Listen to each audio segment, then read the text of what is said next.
कीर्तिमान भट्टाचार्य उदयन गुह हाईको अभिषेक ব্যানার্জির নির্দেশে করে আমরা এর কাছে রিসিভ করেছি বরুণ বর্মন নিখিল রঞ্জন দে এবং সুশীল বর্মনের উপর যে হামলা তার সিডিও জমা দিয়েছি আর রিসিভ করিয়েছি। আমরা বসিনি ওর কাছে, ওকে বলেছি কোর্টে দেখা হবে, কারণ আজকে এখানে এসেছি জলপাইগুড়ি সার্কিট বেঞ্চের অনারেবল জাস্টিস সম্মানীয় সৌগত ভট্টাচার্য মহোদয়ের অর্ডারে আমরা তার কাছেই যাব। তার কাছে যাব, উনি বলছিলেন যে গাড়ি ভেঙেছে তাকে অ্যারেস্ট করা হয়ে গেছে। আরে অ্যারেস্ট তো উদয়ন গুহকে আগে করতে হবে। কালকে এই খবর আমি পেয়ে governor, DGP, chief secretary, home secretary সবকে আমি দিয়ে এসেছি।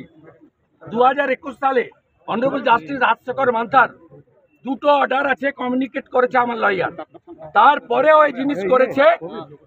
খুব প্রমাণিত পুলিশ বিরোধী দলনেতাকে খুন করতে চেয়েছিল। খুনের মামলার প্রত্যক্ষ আসামি যদি উদয়ন গুহ হয়, পরোক্ষ আসামির নাম ঋতিমান ভট্টাচার্য, প্রমোটি IPS। প্রত্যক্ষ খুনি যদি উদয়ন গুহ হয়, পরোক্ষ খুনি হচ্ছে ঋতিমান ভট্টাচার্য। এই খুনির সঙ্গে ঋতিমান ভট্টাচার্য এই খুনির সঙ্গে কোর্টেই দেখা হবে।